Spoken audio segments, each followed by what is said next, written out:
Ataaramu a gĩthomo kuma mabũrũri-inĩ mamwe ma Afrika ya irathĩro maugĩte he bata wa gwĩka mũgarũrũku mũtaratara-inĩ wa gĩthomo wa CBC na makĩria ũrĩa igeranio irĩtungagwo nĩguo kũhotithia arutani kũmenya maũndũ marĩa arutwo mabatie gũkorwo magĩthomithio. And so we are collaborating with the curriculum institutes across the countries. We are working on assessment because we know that what is assessed is what is valued. So unless national examination councils also adopt these kind of competencies in their assessments, then teachers and schools will not also know how to focus on them more. Maugĩte andũ aingĩ matikoretwo makĩmenya ũrĩa CBC ĩrutaga wĩra na ũguo he bata wa kũgathĩka mĩtaratara ya gũteithĩrĩria arutani kũmenya ũrĩa mabatie gũkorwo makĩruta wĩra wao.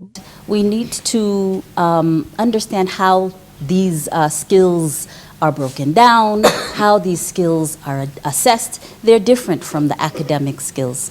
And that is a skill and an understanding that we need to impart within the different actors within the system. So we've come up with a database of the tools. Sometimes a teacher may not be able to have the time to come up with the assessments that they need. Maugĩte mũtaratara wa CBC ũngĩhũthĩka wega nĩ ũgũkorwo wa kĩguni ona gũkĩra mũtaratara ũrĩa ũrahũthĩkaga mbere-inĩ, kuona atĩ he maũndũ maingĩ mũrutwo ekwĩgwatĩra igũrũ rĩa gĩthomo kĩa maratathi.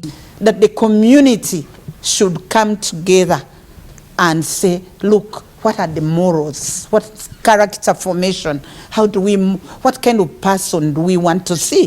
A person who is a medical doctor, but a person who has gotten the life skills and values. You train somebody up to university level, maybe they earn their degrees, but at the end of the day, they don't have those values. So these are things that we want to be encouraged. These are things that we want to popularize. Igũrũ rĩa ũguo nĩ mahinyĩrĩirie bata wa kuongerera mathomo ma mũtũrĩre mũtaratara-inĩ ũyũ, kuona atĩ nĩ ũgũteithia kũrũnga mĩtugo ya arutwo na gũteithia kũnyihia mathĩna marĩa bũrũri ũrang'ethanĩra namo ta njũragano na mbara cia kĩmũciĩ. For us really to eliminate gender-based violence, whether it is FGM, whether it is array marriages or even children getting children, the only solution from my own analysis and also based on research is some of these values that are integrated in the competence-based education. Oho aciari nĩ moretio matuĩke arutani ega mĩciĩ-inĩ nĩguo ciana ihote kwĩrutaga nao. But if you want them to have respect, you must show respect yourself.